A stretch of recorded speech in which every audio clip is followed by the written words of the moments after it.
I am talking on syncope.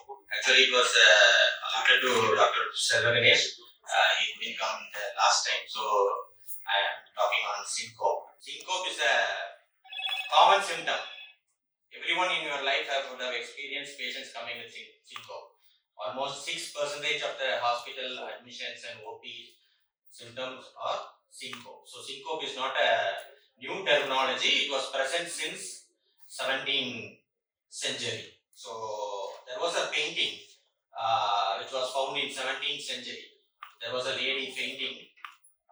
This was painted by Pietro Longhi in 1744, and the paint was named as the faint. So syncope is it's not a new word. It's a word which is derived from the Greek. It means that to cut short or to interrupt. So that is the meaning of a syncope. So syncope is not a new terminology. It is present in the history itself. So how do you define a syncope? So to define a syncope, there should be a transient loss of consciousness, which should be associated with a loss of voluntary muscle tone, and the onset is relatively rapid, and the recovery is spontaneous, complete, and prompt. And the underlying mechanism is a transient global cerebral hypoperfusion. So these 5 points should be there to say that the patient has a syncope. There should be a definite loss of consciousness, there should be a loss of voluntary muscle tone, the onset should be rapid, and the recovery should be prompt and complete. And the underlying mechanism is global cerebral hypoperfusion. The mechanism is also important. That should be a global cerebral hypoperfusion. Suppose seizure is not due to a global cerebral hypoperfusion. So, what is the difference between syncope and sudden cardiac death? In syncope, patient wakes up. In sudden cardiac death, patient doesn't wake up. So, that is the difference between the syncope and sudden cardiac death. So, this is what is very, very important. So, if you miss a syncope which can cause a sudden cardiac death, then you may lose the patient. So, syncope and sudden cardiac death are almost same. Only thing, the patient wakes up in a syncope, and when in a sudden cardiac death, patient doesn't wake up. So, who should evaluate a syncope? Syncope, lot of times there are a lot of confusions, whether cardiologists or neurologists or an electrophysiologist or a psychiatrist or a general physician, who should evaluate the syncope. So basically, a syncope should be evaluated by a good general physician, and adequate reference has to be made to not miss any causes which can cause a sudden cardiac death. So how do you differentiate a syncope from a pseudo-syncope or syncope mimics? So usually syncope and seizures come close hand in hand. How do you differentiate? So basically, when you see it's an epileptic seizure, there will be there is a chance that if it's a tongue bite, then it more goes in favor of a seizure. If the duration is lasting more than minutes, then it goes in favor of a seizure. If it is for seconds, then it's a syncope. And if there is a post-ictal state, post-ictal confusion or a memory deficit which is occurring for a longer duration of time, then most probably the diagnosis is a seizure when compared to a syncope. And if there is an urinary or incontinence, then it is more of a seizure. And patient, if the eyes are open, then it's more like a syncope when compared to a seizure. And fatigue is very common in a seizure when compared to a syncope. So what are the syncope mimics? So lot of conditions can mimic a syncope. Transient ischemic attack, hypoglycemia, everything can mimic a syncope. So syncope mimics can be differentiated based on whether there is a loss of consciousness or there is no impairment in consciousness. Loss of consciousness can be due to metabolic disorders, intoxications, or transient ischemic attacks. Patient can malinger a syncope. There can be a pseudo syncope. So these are all syncope mimics. So we have to differentiate as true syncope from a syncope mimic. So that is very, very important. When you take a very good history, you can differentiate a syncope from a syncope mimic. So these are some of the causes which can cause a syncope mimic. So whenever there is a transient loss of consciousness, that can be due to a traumatic or a non-traumatic. When it comes to a non-traumatic transient loss of consciousness, it can be due to a seizures or an epileptic syncope or a psychogenic or whatever causes which I told now. So we are not worried about other causes of transient loss of consciousness, and we are not worried about the neurological causes of transient loss of consciousness. We are worried about cardiogenic causes of syncope.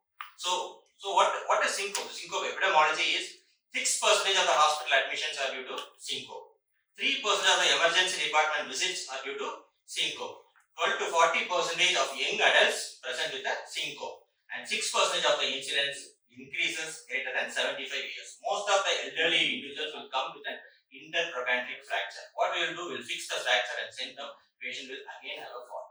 So we have to find out what is the cause for the intertrochanteric fracture, whether it's associated, if there's a frequent fall, whether there's a syncope, and we have to analyze. So syncope has a bimodal distribution.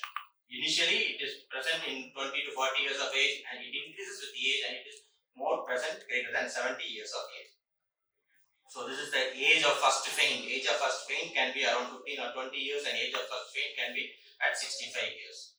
So what is the basic pathology behind the syncope? Syncope I already mentioned in the 5 points. It's due to a cerebral hypoperfusion. That is a transient low in the blood flow to the brain. So what is the cause for the transient blood flow loss?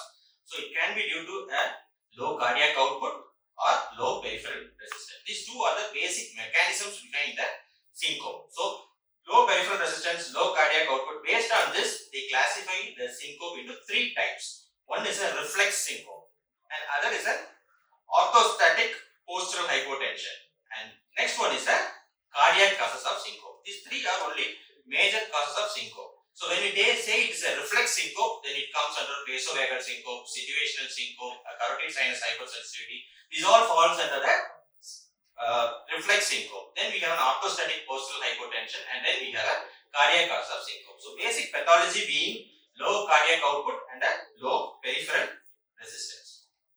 So what happens normally when you are lying down and standing up? What will happen? There is a peripheral venous pooling. Whenever there is a peripheral venous pooling, what will happen? There is a relatively low blood flow in the left ventricle. So what will happen? There will be an increased sympathetic outflow. So that will increase the heart rate and stroke volume, and the heart rate will increase and will compensate for that. This is what is the normal reflex mechanism. So whenever this reflex is inappropriate, whenever you are having standing from the sitting posture, you are having a peripheral venous blood flow, what happens? The heart detects, heart pumps against a very low cardiac output, and then what happens? The heart senses that sends some impulses to the brain, and the brain, instead of increasing the sympathetic, it decreases the sympathetic and increases the parasympathetic. It will cause hypotension and bradycardia, and patient will have a syncope. That is the basic mechanism behind the syncope. So there are a lot of theories which are put forward for defining this reflex syncope or neurocardiogenic syncope. These are basically an empty ventricle theory and a baroreflex dysfunction theory. So what happens? There is an excess venous pooling. There is a decrease in the ventricular volume. So whenever there is a decrease in the ventricular volume, the heart starts contracting faster. So there will be an increase in ventricular inotropy. So what happens? The cardiac mechanoreceptors are activated. It sends the impulses to the medulla. So whenever these cardiac mechanoreceptors are activated, they will cause a sympathetic inhibition and a parasympathetic activation that will ultimately lead to hypotension, bradycardia, and a syncope. This is the basic pathophysiologic mechanism behind the neurocardiogenic syncope. So as I said, that first classification is a reflex-mediated syncope. It can be a vasovagal. Vasovagal is usually patient long-term standing, and when patient goes in for fear, patient sees the blood, when patient experiences severe pain, post-angiogram patients, these are all a vasovagal syncope. And situational syncope. Situational syncope is this patient will typically complain, whenever I cough, I develop a syncope. Whenever I micturate, I develop a syncope. Whenever I defecate, I develop a syncope. These are all classical examples of a situational syncope. Then we have a carotid sinus syndrome. This is nothing but there are some carotid receptors which are present inside the near the internal carotid artery. When these are excessively acting or excessively stimulated, when the patient suddenly turns his head, then this carotid receptors gets activated and patient can have a syncope. These 3 come under reflex mediated syncope. Then there are syncopes which can occur due to orthostatic hypertension. This is very common. So So whenever the patient is lying down, he feels better. Whenever patient stands, there is a significant drop of BP and patient developing a syncope. So orthostatic hypotension can be due, most commonly is due to drugs. Most of the drugs we are using can cause an orthostatic hypotension. Then there can be a autonomic dysfunction secondary to diabetes. Diabetes, peripheral neuropathy, and autonomic dysfunction can cause a syncope. Diabetes, peripheral, then in case of amyloidosis or severe peripheral neuropathy secondary to alcoholism, kidney failure, these are all the secondary causes of autonomic dysfunction. There are also some of the causes of primary autonomic failure which can cause a syncope. The third cause we are more worried and we have to identify the cardiac causes of syncope.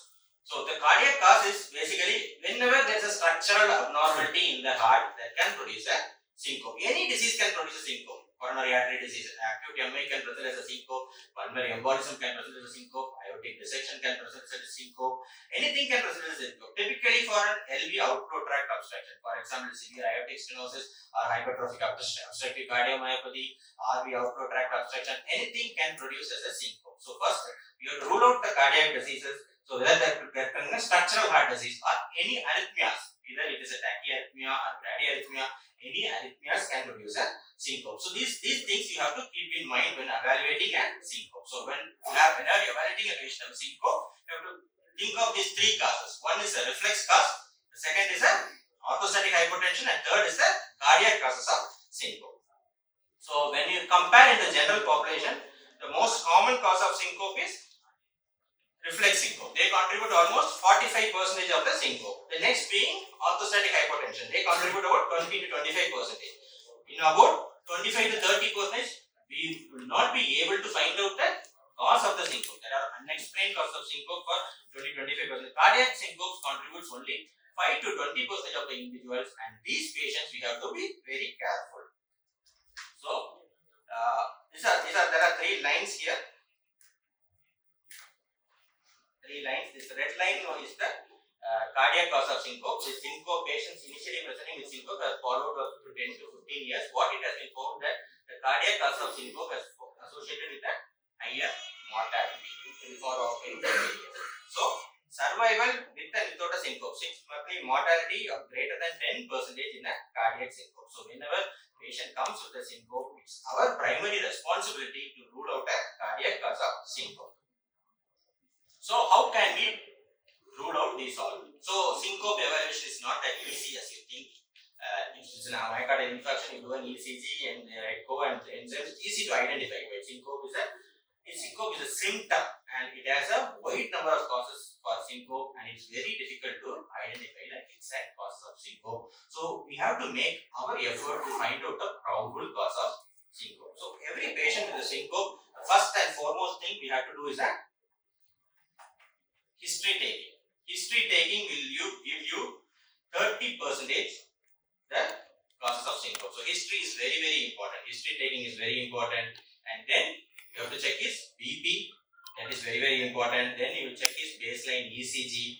And there are certain tests of autonomic function. You check whether the patient has an orthostatic hypotension, and check for his routine Holter or event loop recorder. These are all the investigations to find out the cause of syncope. So what is that is we should know which syncope is a good syncope and which syncope is a bad syncope. That means bad syncope means we have to evaluate up to the extent to come to the diagnosis. So if there is a red flag signal has to be first monitored. So whenever the syncope event is associated with lightheadedness, sweating, nausea, and